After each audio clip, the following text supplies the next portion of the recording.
La semana pasada, para aquellos que estuvieron, que son la mayoría, recordarán que estuvimos reflexionando sobre uno de los temas más importantes de la vida interna de una iglesia, de una congregación local. Un tema del que a veces no se habla lo suficiente, que es el hecho de que todos tengamos un mismo sentir como pueblo de Dios. Y hacíamos referencia a algunos pasajes, que no los voy a leer ahora, pero simplemente a modo de recordatorio. Hacíamos referencia a algunos pasajes de las Escrituras que nos señalaban esta verdad como una parte esencial de la edificación de la iglesia. Porque la iglesia se está edificando, hermanos. ¿Lo sabían? Bueno, veo que no lo sabía casi nadie. Sí, la iglesia del Señor se está edificando. Pasajes como Primera de Pedro, capítulo 3, verso 8, se lo menciono no para que esté buscando la hora, sino para refrescarle la memoria. Romanos capítulo 15, versos 5 y 6, Primera de Corintios 1, Segunda de Corintios 13 y Filipenses 2 fueron pasajes que leímos, mencionamos la semana pasada. Y había un denominador común en cada uno de estos pasajes. El denominador común era que Dios nos llamaba a través de esos pasajes a que haya entre vosotros un mismo sentir. Y la insistencia y continuidad de esta enseñanza a las diferentes iglesias en el Nuevo Testamento nos deja ver la importancia y las implicaciones que tiene esta verdad, no solamente en la vida del cristiano de manera particular, sino también como congregación, como cuerpo de Cristo que es la iglesia. Nos hacíamos la pregunta, bueno, ¿pero qué es eso de tener un mismo sentir?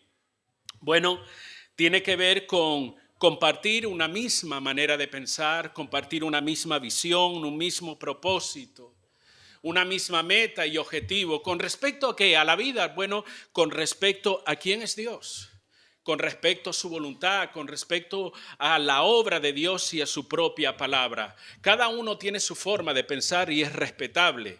Cada uno tiene sus propios proyectos de vida, pero en términos de iglesia como pueblo de Dios, Dios nos llama a sentir una misma cosa, un mismo parecer. Y esto es algo que se ve reflejado en la vida del Señor Jesucristo.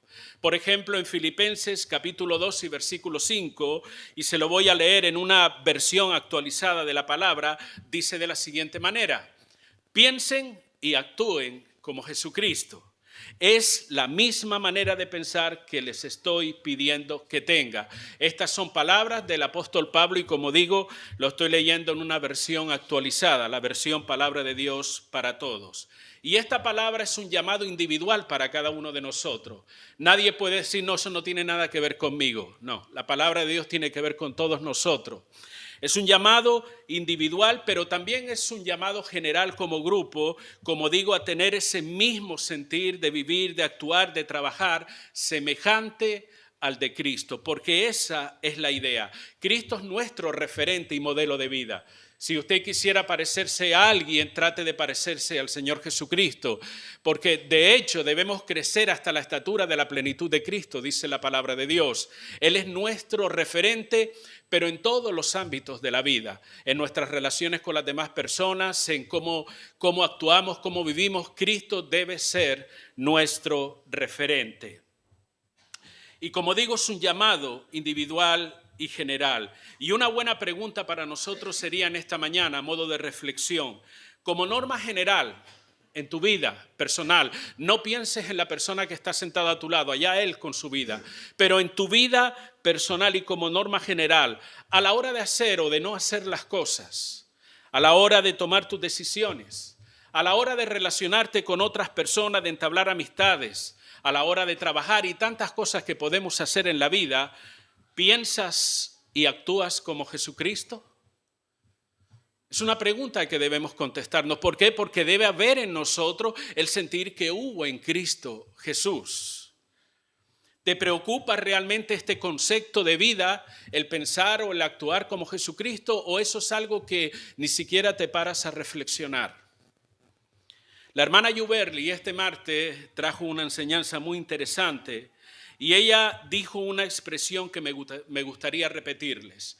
Una expresión que, a modo de pregunta, porque nos desafía a pensar en nuestra propia vida. Y la pregunta era la siguiente: si alguien caminara contigo las 24 horas del día. Imagínate por un momento, alguien está contigo 24 horas en ese día. ¿Vería a Jesús en ti? Esa persona que te acompaña. ¿Vería a Jesús, por ejemplo, en tus conversaciones?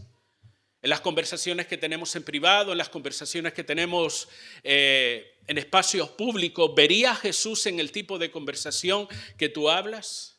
Esa persona que te acompaña 24 horas al día, ¿vería a Jesús en tus decisiones, en las gestiones, en cómo resuelves tu vida cada día, en las cosas que haces?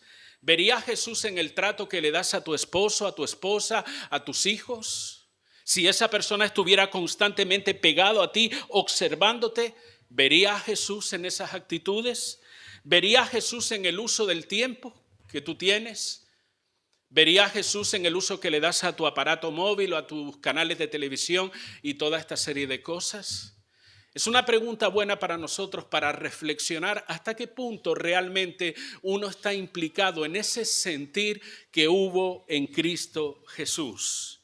Tener un mismo sentir, hermano, lo dije la semana pasada y lo repito hoy, contribuye a la unidad de la iglesia. Pero lo contrario también sucede. Cuando no hay un mismo sentir, no solo no contribuimos a la unidad de la iglesia, sino que actuamos contra la unidad de la iglesia. Y ahora me explico. No estoy apañando piedras para tirármelo sin antes escucharme.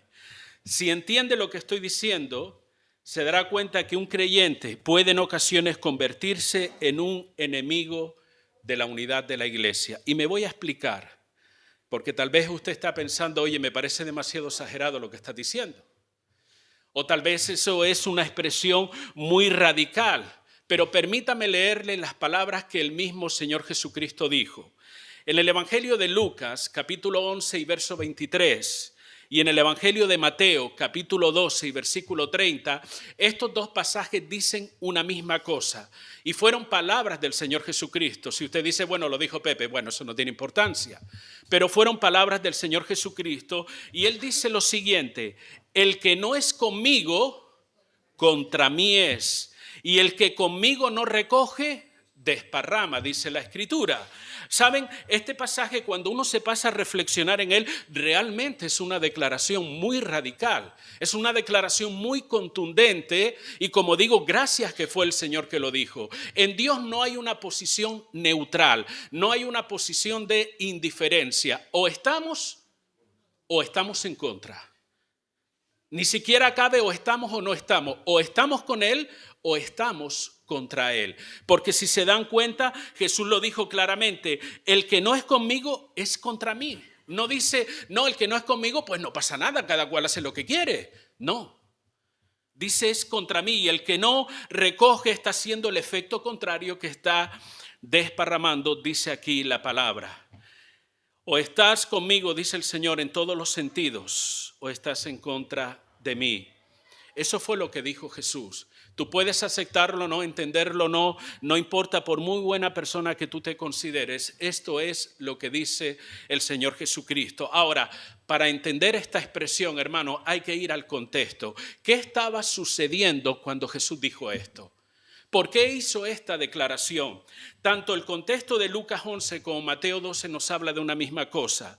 La idea es que Jesús, cuando predicaba, cuando enseñaba, cuando hacía milagro, había un sector llamado el sector religioso, los fariseos, que siempre estaban buscando la oportunidad para oponerse, para ir en contra.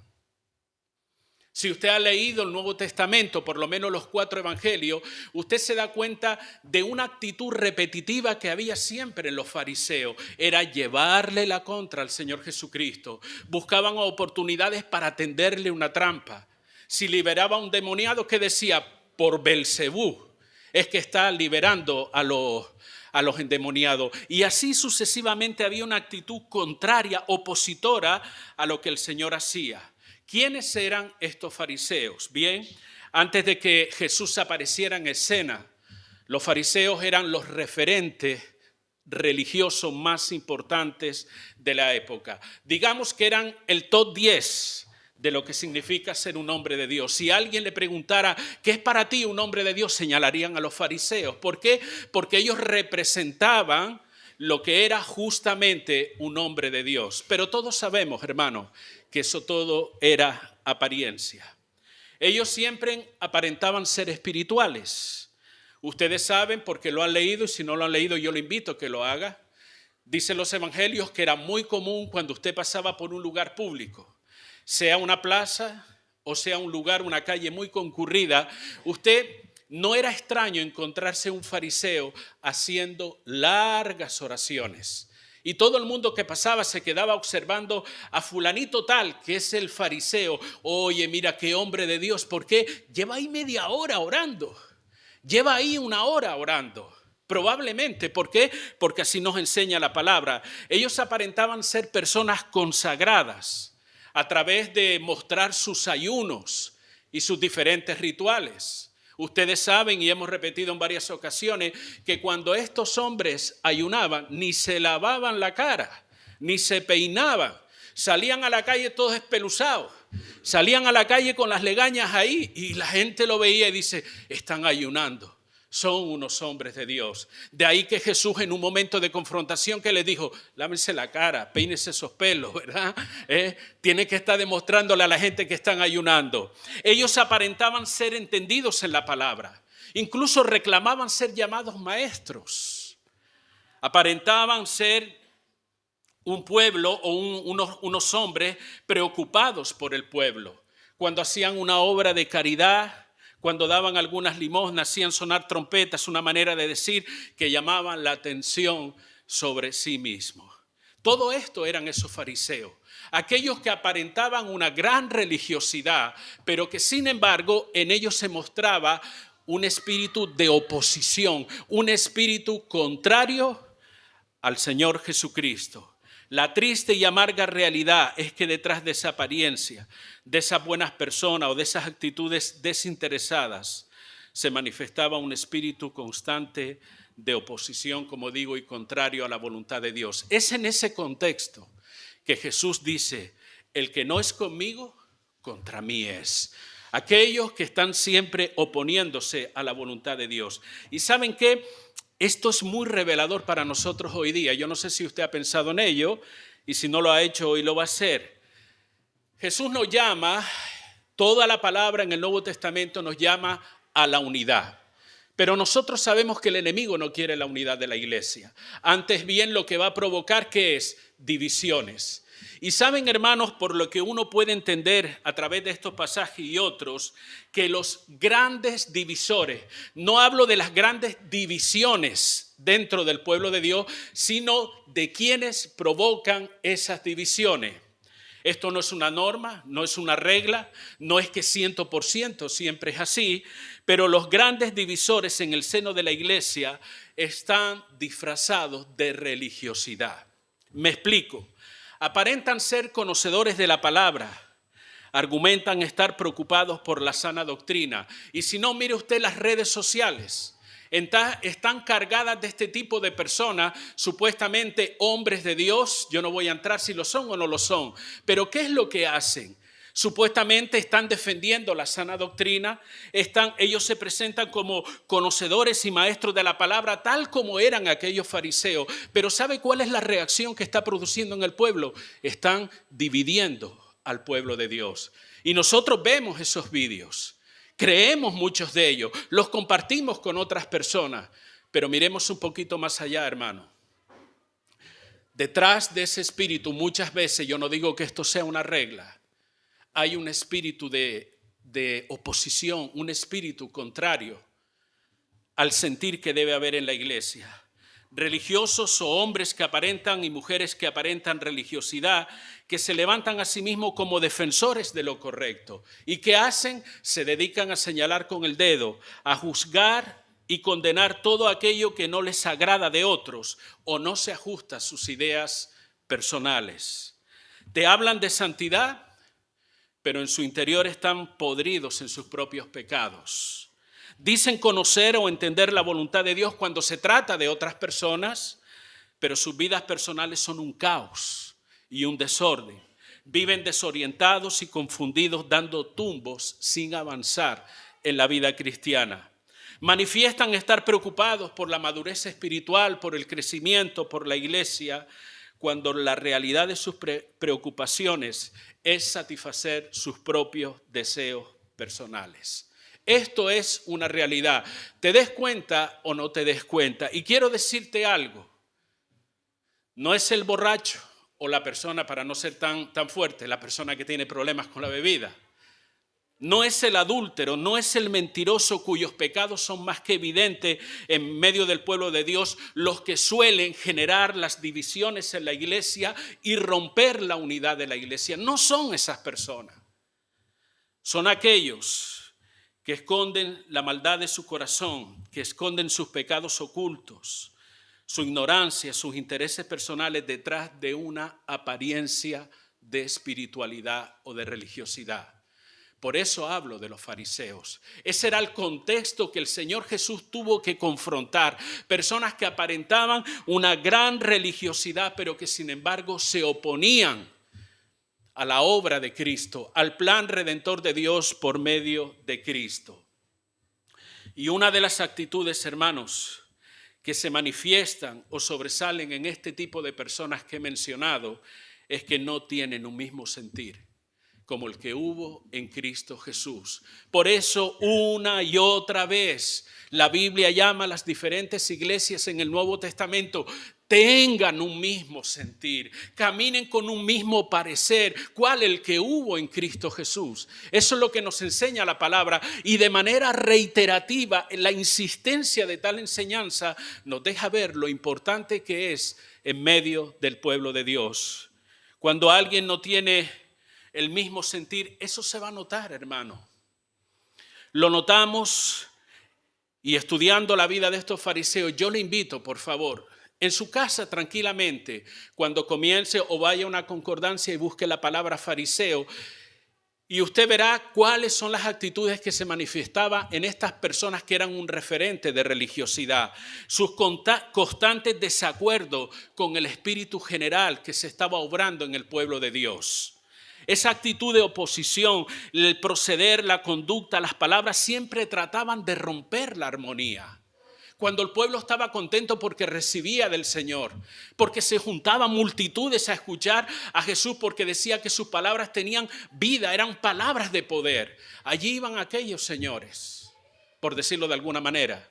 Allí iban aquellas personas a tratar de entorpecer, a tratar de romper la unidad, el que el pueblo recibiera la palabra de Dios. Las personas que no tienen un mismo sentir siempre manifiestan opiniones basadas en su ignorancia para crear controversia en los débiles en la fe. Murmuran contra otros tratando de buscar espíritus afines a ellos para no sentirse solos.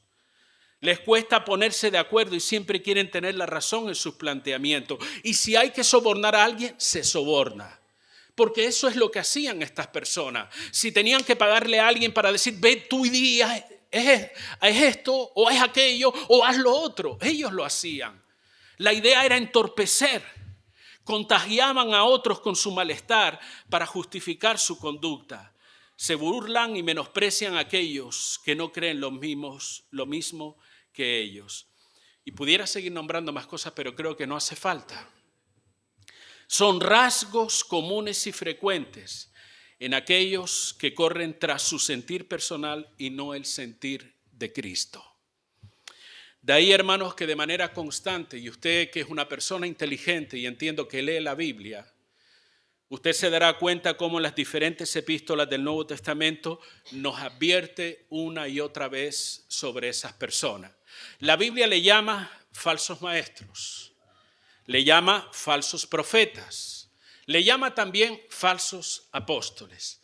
Y usted está pensando, menos mal que yo no encajo dentro de nada de eso, que ni soy apóstol, ni profeta, ni maestro. Bien, la lista no termina. La Biblia le llama también los falsos hermanos y los obreros fraudulentos. ¿Se dan cuenta? Todo este tipo de personas rompen la unidad de la iglesia con su influencia. ¿Vale? ¿Y dónde encontramos esas personas para ver qué hacemos con ellos? En medio de la iglesia. Las encontramos en la iglesia. Eso es lo que nos enseña la palabra. No hay que ir a buscarlo, ellos vendrán. Así dice la Biblia acerca de falsos profetas y tantas otras cosas. Pero la idea es que nosotros entendamos por qué es tan importante que todos tengamos un mismo sentir, hermano. ¿Se dan cuenta de ello? ¿Pueden captar la idea? Porque siempre van a haber elementos, personas que en su propia carnalidad, y no vamos a estar juzgando si son buenos o malos, sino que a veces en la ignorancia y en su propia carnalidad, en lugar de cooperar para que haya un mismo sentir, para cooperar para la unidad de la iglesia, estarán rompiendo justamente esa unidad. Y quiero hablarles rápidamente de 3 actitudes que uno debe aprender a desarrollar en la vida cristiana. ¿Saben para qué? Para mantener la unidad de la iglesia y para mantener ese mismo sentir al que hemos sido llamados. Sé y vuelvo a repetir que esto no es un tema del que se hable muchas veces. No le damos a veces ni importancia. Nos gusta más hablar de milagros, de poder, como se cantó hace un momento, de esto y de lo otro. Pero hay otras cosas que son tan o más importantes que esas, que sin esas cosas lo demás no tiene sentido. Si no hay un espíritu de unidad y de armonía en la iglesia, ¿cómo va a haber bendición? ¿Cómo va Dios a manifestarse en medio de su iglesia? Uno de los salmos dice, mirad cuán bueno y cuán delicioso es, ¿qué? Y en armonía, porque allí, en ese lugar donde hay armonía, envía a Dios bendición y vida eterna. Tener un mismo sentir es primordial, no solamente en tu vida y en mi vida de manera personal, sino en la vida de toda la congregación. Un mismo sentir es esencial en la unidad espiritual. Y recuerden que el mismo Señor Jesucristo oró para que esa unidad estuviera siempre presente en la iglesia. Juan capítulo 17, lo mencioné la semana pasada, no lo vamos a buscar ahora, pero recuerden que Jesús está hablando de la unidad. Si eso no fuera importante, ¿por qué fue un motivo de oración en la vida de Jesús? ¿Y por qué no solamente oró por sus discípulos, sino por nosotros también?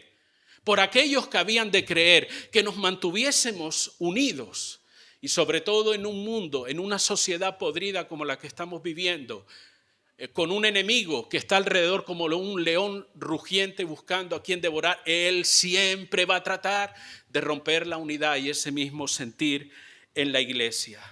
La unidad o ese mismo sentir no es el fruto del azar ni de la casualidad. No es que le tocó a la iglesia de Sama, vamos a darle un buen sentir, no. Esto no se trata de casualidades. Tener un mismo sentir como iglesia, tener un espíritu de unidad como iglesia es la obra de Dios en nosotros. Efesios 4:3 establece que la unidad espiritual proviene de Dios por medio del Espíritu Santo. Permítame leerle una parte de ese pasaje en una versión moderna. Dios habla hoy y dice, procuren mantener la unidad que proviene del Espíritu Santo. ¿De dónde proviene la unidad? Del Espíritu Santo.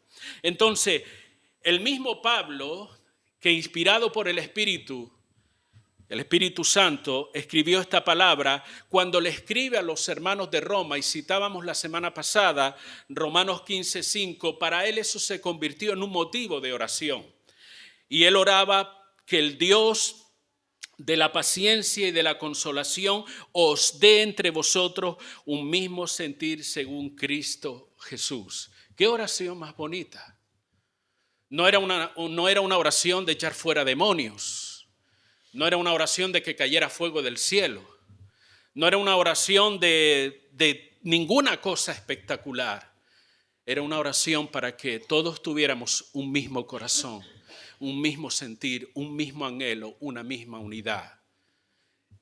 ¿Es esto un motivo de oración para ti, para mí, para nosotros todos como iglesia? Cuando oramos por las diferentes necesidades, solemos orar también para que haya un mismo sentir y una unidad completa en medio de la iglesia del Señor, ¿o eso es algo que no nos preocupa?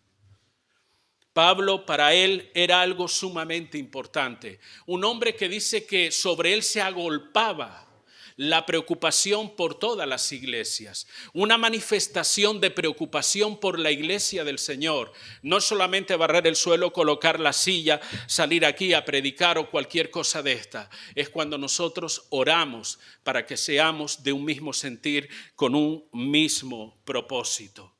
Dios provee esa unidad, Dios provee ese sentir, pero la Biblia nos enseña que nosotros tenemos la responsabilidad de mantener esa unidad, de mantener ese mismo sentir. Las diferentes versiones del versículo que está en Efesios capítulo 4, verso 3, dicen de la siguiente manera: esfuércense, hagan todo lo posible, no ahorren en esfuerzo, procuren con diligencia. Todas estas expresiones luego tiene el añadido de para mantener la unidad y ser de un mismo sentir. Fíjate lo que dice, que tú y yo tenemos una responsabilidad, que eso no simplemente va a caer del cielo, sino que yo tengo que hacer para mantener la unidad que ya Dios nos ha dado, para mantener ese mismo espíritu o ese mismo sentir que Dios nos ha dado. Tengo que hacer todo lo posible. No puedo estar ahorrando en esfuerzo. ¿Qué puedo hacer de más para que haya un mismo sentir entre nosotros? Lo hacemos. ¿Qué otra cosa puedo hacer aparte de orar para que tengamos un mismo sentir? Son cosas que debemos considerar. Le dije que le iba a mencionar 3 cosas rápidamente. La primera de ellas, hermano, debemos proteger la unidad de la iglesia. Debemos proteger el tener un mismo sentir. ¿Protegerlo de qué? ¿Protegerlo de quién? Es la pregunta que nos podemos hacer. Bien, protegerlo de todo aquello que rompe o va en contra de la unidad de la iglesia y de ese mismo sentir, desde falsas enseñanzas, desde ataques del maligno e incluso de nosotros mismos. Hasta de eso hay que protegerlo. Y pudiera extenderme mucho respecto a esto, pero permítame resumirlo rápidamente porque la hora avanza. De la siguiente manera, voy a tomar como referencia a la iglesia de Corinto. Cuando Pablo le escribe en la primera carta, ¿usted sabe cuántas cartas escribió Pablo a la iglesia de Corinto? 3, 2 cartas. María, luego hablamos. En Primera de Corintios, en el capítulo 1, el apóstol comienza hablando acerca de que ellos no tenían un mismo sentir. ¿Por qué? ¿Qué estaba sucediendo? Habían divisiones internas. No es que un grupo salió de la iglesia y se fue a otro lugar. No, estando dentro de la iglesia habían divisiones internas. Y esas divisiones, esa forma de pensar diferente o de actuar, de no tener el mismo sentir, los había llevado a tener pleitos entre ellos, discordias, discusiones, oposición, desavenencia. Incluso en el capítulo 11 de ese mismo Primera de Corintios, Pablo dice textualmente: pues en primer lugar, cuando os reunís como iglesia, oigo que hay entre vosotros divisiones. Y él dice, y en parte lo creo. Luego en el capítulo 3 de ese mismo libro de Corintios, Pablo habla acerca de ciertas actitudes que se estaban manifestando en medio de la congregación. Habían pleitos, disensiones, celos, riñas y una serie de altercados. Más tarde, en la segunda carta que Pablo le escribe a esta iglesia de Corinto, parece que la cosa no había mejorado. Usted puede leer en su casa tranquilamente 2 de Corintios capítulo 12 y ahí persistía, incluso pareciera que la lista se agrandaba. Persistía y dice textualmente la palabra: envidias, iras, divisiones, difamaciones, que es, en otra expresión, es maledicencia, murmuraciones, soberbias, desórdenes y así sucesivamente. Ante esta realidad que estaba sucediendo en la iglesia de Corinto, Pablo, dirigido por el Espíritu Santo, recuerde, esto no fue algo que se le ocurrió a Pablo, se le encendió el bombillo y dijo esto, no. La idea es que Pablo, guiado por el Espíritu Santo, ante esta realidad que había dentro de la iglesia, apela a la unidad. Señores, tengan un mismo sentir. tengan un mismo propósito, tengan una misma manera de pensar como iglesia para evitar esas situaciones. Nosotros hemos sido llamados igualmente como iglesia a proteger la unidad de la iglesia. Hemos sido llamados a proteger ese mismo sentir. ¿Y sabe cómo lo hacemos? Entre otras cosas, manteniendo nuestra carne a raya. ¿Me escuchó? Manteniendo nuestra carne a raya. ¿Por qué dices eso, Pepe? Porque las actitudes que se estaban manifestando en la iglesia de Corinto, la Biblia le llama las obras de la carne. Si no, lea usted en Gálatas capítulo 5, manifiestas son las obras de la carne y comienza a dar una lista. Y muy amplia, muy grande. Y eso era lo que estaba aconteciendo en la iglesia de Corinto. Estas actitudes llamadas obras de la carne revelan algo más, hermano. Quisiera simplificar toda esa idea de las obras de la carne, de envidia, divisiones, con una sola cosa. Lo que revela en la iglesia de Corinto, al manifestarse estas cosas, es que no había una relación con Dios. No había, si le gusta más esta expresión, una correcta relación con Dios. Porque la Biblia establece en Gálatas 5, digo pues, andad en el Espíritu y no satisfagáis los deseos de la carne. Ahora, ¿qué sucede? Que se están manifestando las obras de la carne, sencillamente porque no se están dando en el Espíritu. No hay una correcta relación con Dios. Ese es el verdadero problema.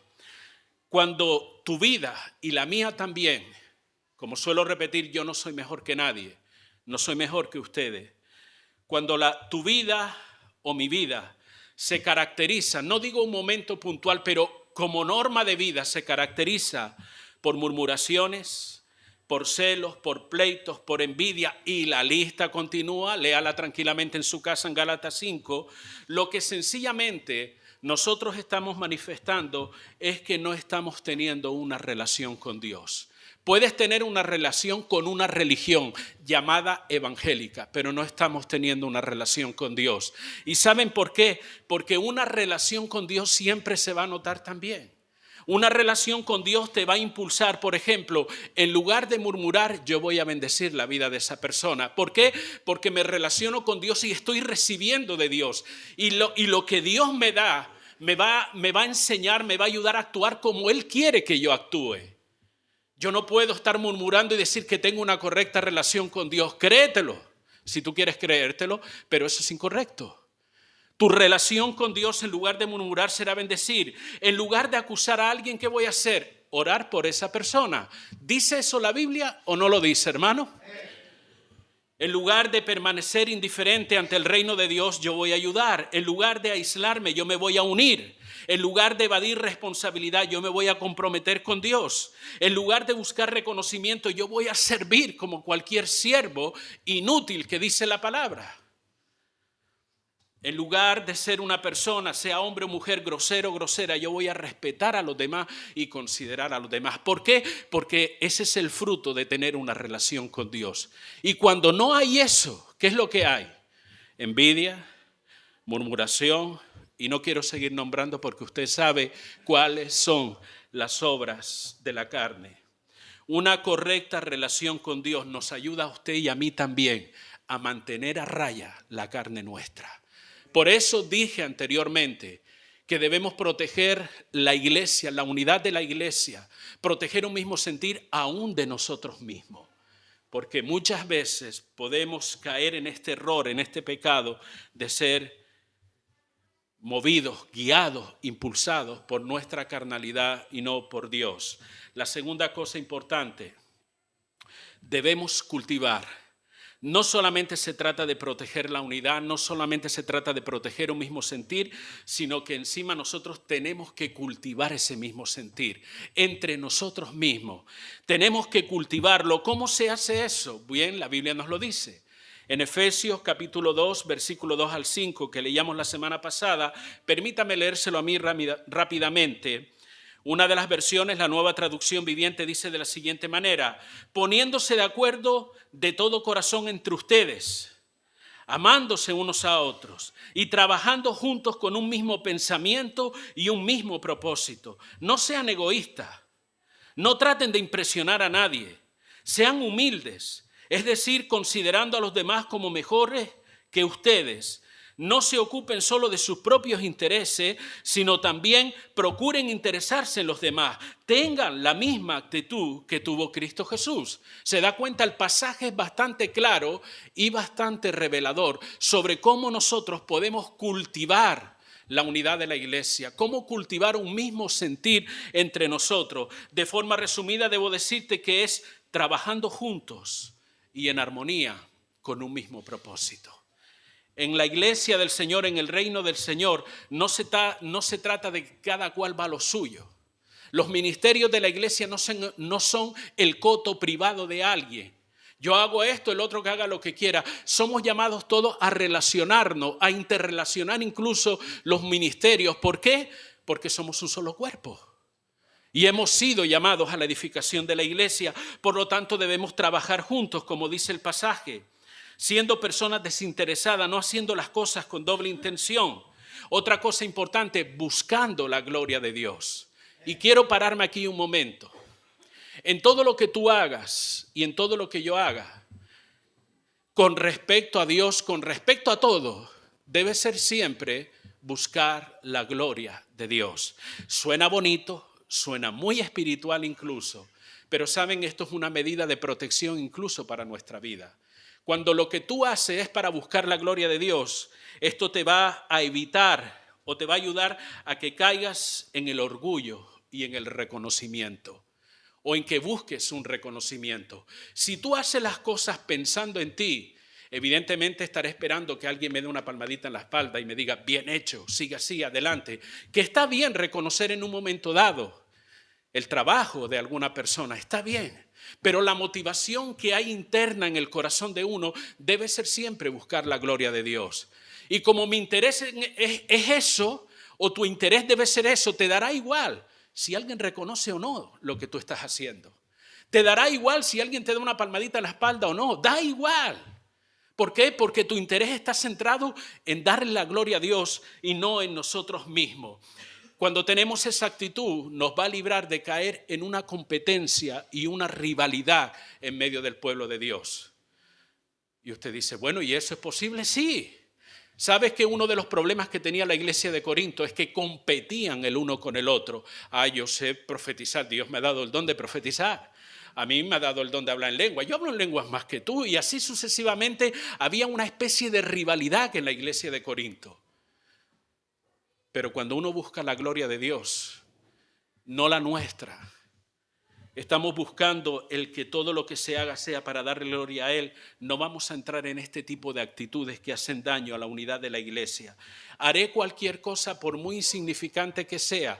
Puede ser predicar o puede ser lavar el piso. Te dará igual. ¿Por qué? Porque lo que busco es la gloria de Dios, no la nuestra de manera personal. Cultivamos un mismo sentir cuando somos personas enseñables, corregibles, cuando consideramos a los demás y no los menospreciamos. Esto se resume en una palabra: humildad. Cuando no buscas el bienestar personal tuyo, sino el de otros, y cuando reflejamos el carácter de Cristo. Estoy terminando ya, no se preocupen. Tercera y última cosa, como una actitud que nosotros debemos desarrollar para mantener ese sentir y esa unidad, es que debemos promover entre otros, animar a otros a tener un mismo sentir. Protegemos, cultivamos y promovemos un mismo sentir. Es muy usual, yo no sé si usted lo ha escuchado, ha vivido esa experiencia, de personas que suelen salir de las congregaciones por la razón que fuera, y salen quejándose con tristeza en sus corazones y dicen, yo me voy de la iglesia porque allí no hay amor. ¿Han oído esa expresión? Probablemente. Me voy de la iglesia porque en la iglesia no hay unidad. Expresiones de este tipo se suelen oír con frecuencia en medio de las iglesias de cualquier parte del mundo, hermano, de cualquier lugar. Y curiosamente, lo dicen aquellos que no son capaces de mover ni un solo dedo para que las cosas cambien. Salen quejándose y lamentándose de la iglesia, ahí no hay amor, no hay unidad. Pero yo pregunto, ¿y qué hacías tú para mantener esa unidad? ¿Y qué hacías tú para mantener ese mismo sentir en medio de la iglesia? Personas que no son capaces de mover un solo dedo, que antes bien se convierten en jueces que se levantan para hacer valoraciones y acusaciones sobre lo que está bien o lo que está mal, pero no aportan nada bueno a la iglesia del Señor. Nosotros hemos sido llamados a promover ese sentir, esa unidad dentro de la iglesia. Un discípulo del Señor tiene esa característica, busca la unidad, la armonía. La pregunta que nos hacemos, ¿cómo puedo hacer eso, hermano? Vale, tengo la intención de querer promover la unidad, de querer promover ese mismo sentir, pero ¿cómo lo hago? Ayúdame, ¿qué puedo hacer? Bien, la Biblia dice en el libro de Tito, un joven pastor al que Pablo le escribe, Tito capítulo 2, versículo 7, dice lo siguiente, y ponga atención a esta palabra, presentándote tú en todo como ejemplo de buenas obras, en la enseñanza mostrando integridad y seriedad. ¿Quieres cultivar un mismo sentir en la iglesia? ¿Quieres promover un sentimiento o un sentir de unidad en la iglesia? Pues procura ser ejemplo de ello. Procura implicarte tú mismo siendo un ejemplo, siendo un referente para los otros de esa unidad y de ese mismo sentir. No trates de impresionar a nadie con palabras, hazlo con tu vida, hazlo con tu ejemplo, hazlo con tu proceder diario. La gente te está observando y se da cuenta si tú tienes o no ese mismo sentir. Y si a mí como creyente me interesa, si a nosotros de manera particular nos interesa promover la unidad, lo primero que vamos a hacer es corregir aquellos aspectos en nuestra vida que no están acorde a ese mismo sentir o a esa unidad y ser un ejemplo que otros estarán mirando para hacer lo mismo. Y me gusta esta expresión. Dice, mostrando integridad y seriedad. A veces lo que nos gusta es mostrar dones, capacidades. Nos gusta mostrar la sabiduría que pueda o no tener. Pero mira qué cosa tan interesante. Integridad, seriedad. Estos también son cosas de carácter espiritual. Tu testimonio, tu ejemplo será para muchos una guía o un patrón de conducta a seguir, hermano. Por eso lo importante es que si tú quieres promover, sé un ejemplo. Promueves un mismo sentir y una misma unidad cuando lo vives de verdad y otros imitan ese comportamiento. Estoy terminando ya, concluyo. No hay que tener el don de discernimiento. ¿Saben lo que es el don de discernimiento de espíritus? Bien. No hay que tener un don de ese tipo para darse cuenta cuando una persona no está o no vive en un mismo sentir en la iglesia del Señor. Se puede percibir fácilmente y no es que ahora usted vaya con un radar tratando de juzgar y de condenar la vida de nadie. No se trata de eso. Antes bien, júzguese a sí mismo. Mire su propia vida y no esté pendiente de la vida del hermano. Pero se puede detectar, se puede discernir rápidamente cuando una persona no está en el mismo sentir, por medio de sus actitudes, de su comportamiento, de su forma de relacionarse con otros, por medio de su compromiso o no compromiso con el reino de Dios, por medio del respeto hacia los demás, por medio de la integridad de su carácter y su seriedad con respecto a Dios. Todas esas actitudes hablan por sí solas. Si usted y yo estamos en un mismo sentir, con un mismo propósito y buscando la unidad de la iglesia. Y yo te animo en esta mañana para concluir y tomando como referencia lo que decía Mateo capítulo 12, verso 30. Recuerde, el que no es conmigo es contra mí. Bien, tomando como referencia ese pasaje, yo te animo a que seas uno o una de los que están con Cristo y no contra Él. Te animo a que seas uno o una de las personas que juntan con Él y no que desparraman. Estoy hablando de una forma simbólica como el texto, pero usted me está entendiendo, ¿cierto? Bien, que ajustes, tanto usted como yo, ajustemos nuestra vida al mismo sentir que hubo en Cristo Jesús. Para ello, protege, cultiva y promueve un mismo sentir, una misma unidad en medio del pueblo de Dios. Dios me va a ayudar, por supuesto. Dios ya ha puesto esa unidad, Dios ya ha puesto ese sentir, pero ahora te dice a ti, tú tienes que mantener esa unidad. Tú tienes que mantener ese mismo sentir en medio de mi pueblo. ¿Para qué? Para que su nombre sea glorificado, para que otros puedan conocer al Señor, para que la obra de Dios se pueda desarrollar y no se convierta una iglesia en un club social solamente para vernos los domingos las caras.